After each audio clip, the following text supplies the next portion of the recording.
Avignon, France, 1348. Pope Clement VI sits uneasily, surrounded by roaring bonfires. The Black Death is sweeping Europe, claiming thousands daily. His doctors believe the scorching heat will shield him from the plague's grasp. It's suffocating, oppressive, but it works. The flames keep rats and fleas, the true culprits, at bay. Clement never falls ill. While medieval medicine often bordered on the bizarre, think dung poultices or powdered unicorn horn, some remedies and practices from this era were surprisingly effective. Modern science backs them up. So, what were these accidental strokes of genius? Let's find out.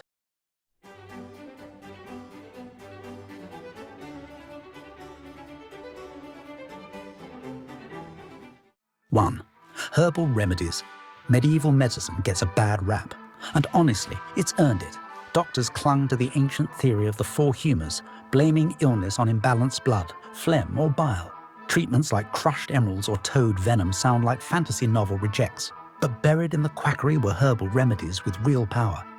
Take garlic, rose hips, thyme and sage. These weren't just kitchen staples, they packed antibacterial and antiviral punches. Garlic's allicin fights microbes, thyme's thymol kills bacteria, and rose hips, loaded with vitamin C, supercharged immunity. Even Nostradamus, before his fortune-telling fame, used rose hip concoctions as a plague doctor in the 16th century. His patients, they survived at higher rates than most. These herbs weren't cures, but they gave the body a fighting chance, proof that medieval healers sometimes stumbled onto gold. 2. Jewish hygiene practices. Now, let's talk about a group that stood out during the plague, Jewish communities. They weren't immune, but their death rates were noticeably lower. Why? Hygiene practices rooted in religious law. Jewish traditions mandated hand-washing before meals, after using the bathroom, or touching the dead. Bodies were buried within 24 hours, limiting exposure to plague bacteria. These habits curbed transmission in ways medieval Europe barely understood. These health-conscious practices helped reduce the spread of the disease among Jewish communities. Because of this, their methods were widely adapted and used. Just kidding. They were violently persecuted and slaughtered, as the lower mortality rate among Jews led to widespread suspicion and scapegoating. Many believed that Jews were somehow immune to the plague, and false accusations spread that they were poisoning wells to cause the disease. Tragically, this led to mob violence and pogroms, with countless Jews being murdered or expelled from various regions. To his credit, Pope Clement VI strongly condemned these actions, recognizing the unjust nature of the attacks. However, in an era when news traveled slowly, his efforts had little immediate impact. Speaking of the Pope, that leads us to our next subject. 3. The Pope's fiery isolation.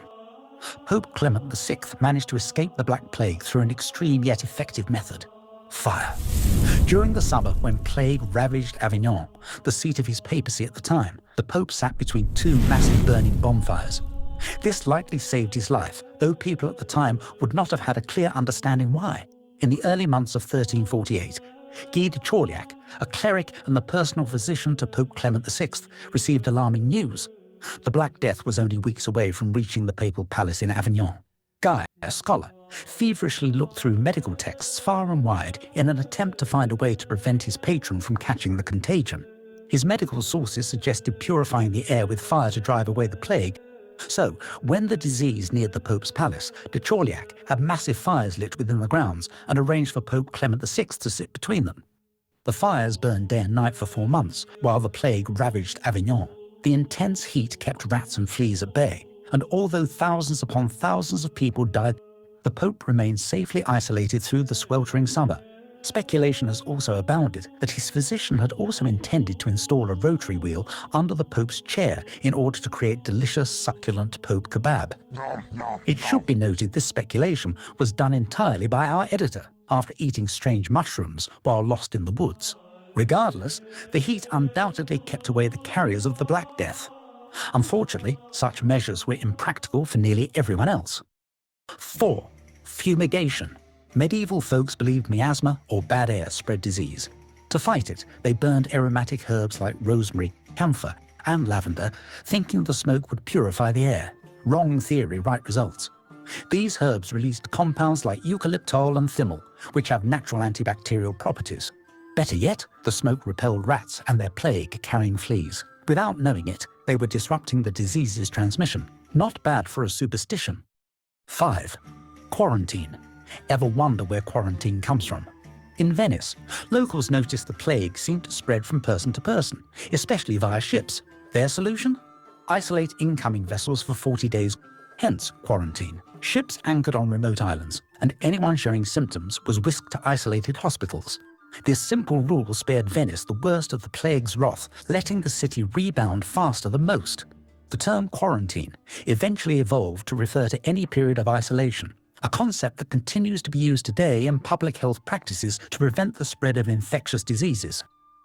And there you have it, medieval plague defenses that science says weren't half bad. From herbs to hygiene to the world's hottest papal barbecue, these methods show how even in the darkest times, human ingenuity shines through. What did you think of these remedies? Drop a comment below and let us know what historical topic you want next. Don't forget to like, subscribe, and hit the bell for more dives into the past. Thanks for watching, stay plague-free, and we'll see you in the next one.